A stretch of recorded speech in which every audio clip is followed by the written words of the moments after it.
आंगणान गो चान्नें पडलां, आंगणान गो चान्नें पडलां, आंगण सगळें भरून गेलां. आंगणान गो फूल फुल्लां, आंगण सगळें वासान भरलां.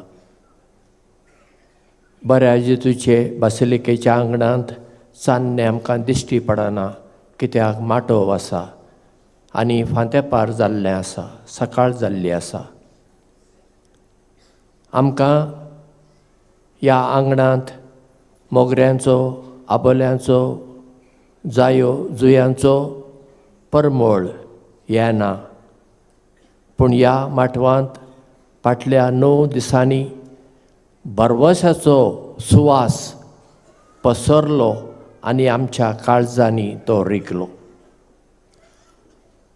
बरवसो नासतना मनशान ह्या संवसारांत जिवंक जायना. बरवसो आमी दवरता देवाचेर, बरवसो आमी दवरता मनशांचेर. आमचे भाशेंत एक सांगणी आसा, कुरड्याची गोरवां देव राखता.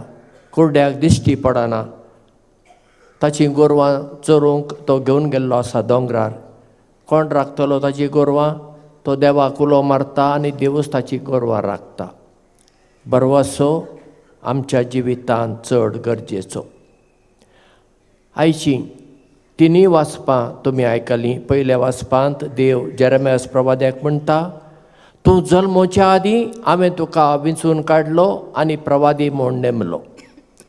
दुसऱ्या वाचपांत सांत पौल कोरिंतकारांक म्हणटा, जायते कश्ट, आकांत, विघ्नां म्हाका सोंची पडलीं, पूण हांव निराशी जायना.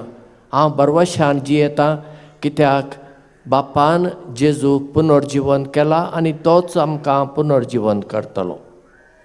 तिसऱ्या वाचपांत आमी आयकलें, जेजू 70 आनी दोगां आपल्या शिसांक दोगांक धाडटा आनी म्हणटा, गरजे भायल्यो कसल्योच वस्तू व्हरूं नाकात, देवाचेर पातयेवन तुमी बरी खबर परगट करात. आज आमी सांत सावेराचें फेस्त करता. ह्या फेस्ता दिसा हो सांत आमकां कितें सांगता जायत? घडये तो आमकां अशें सांगता आसतलो, म्हज्या मोगाच्या भावांनो आनी भयणींनो, हांवें म्हज्या जिवितांत जेजूचो पुरतो पाटलाव केलो. जेजू म्हज्या जिविताचें केंद्र जालो. तुमी म्हाका तुमच्या जिविताचें केंद्र करूं नाकात, जेजूक तुमच्या जिविताचें केंद्र करात.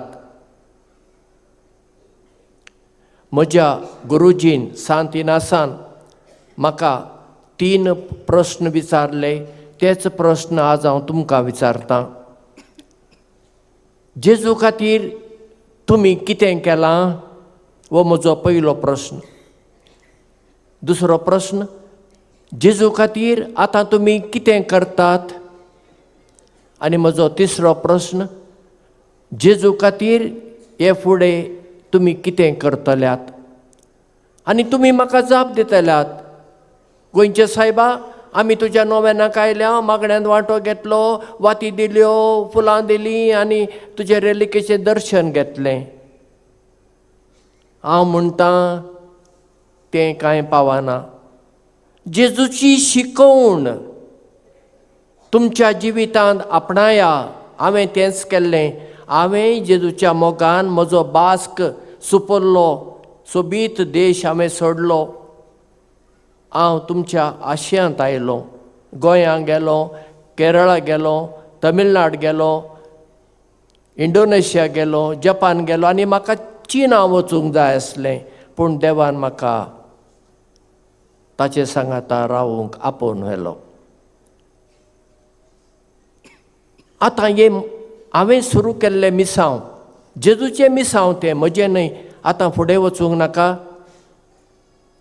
असो एक काळ आसलो, ह्या तुमच्या माणकुल्या गोंयांत हांव कितलेशेच पाद्री जावंक वताले आनी आज ते जायनात. कित्याक गाय?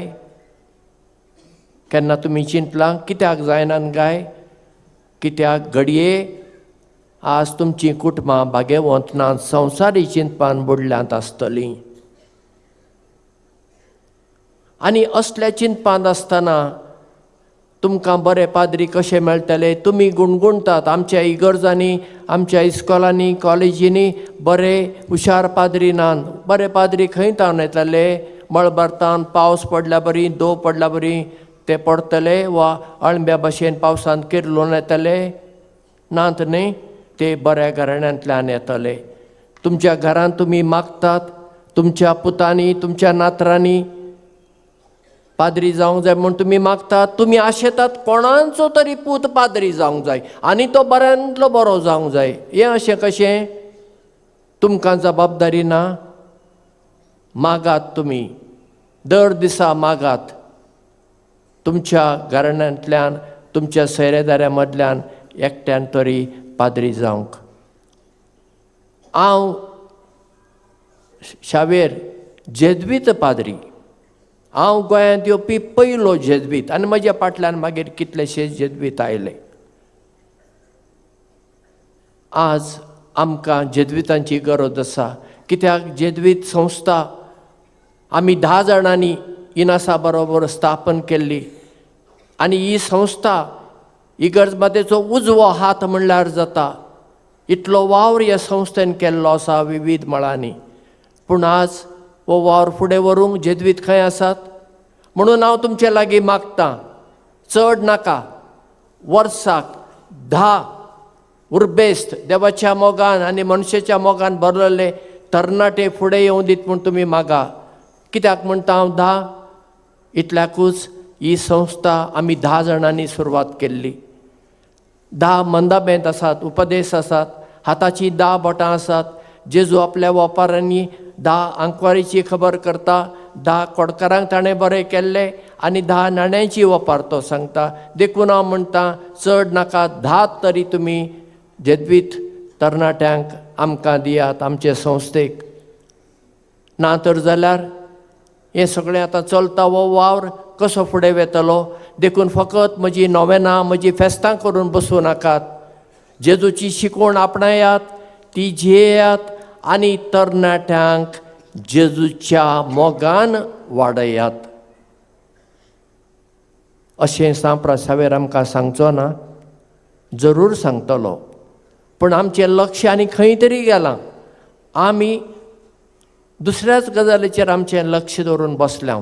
म्हणटच आज आमी ही परब करतना शावेरा भाशेन जेजूच्या मोगान आमी लासूया आनी हो जेजूचो मोग, जेजूची ही बरी खबर दुसऱ्यांक आमी आमच्या जिवितांतल्यान पसरुया आनी ती पसरूंक बरे उर्बेस्त तरणाटे जेजवीत संस्थेक फावो करून दी म्हूण आमी मागुया.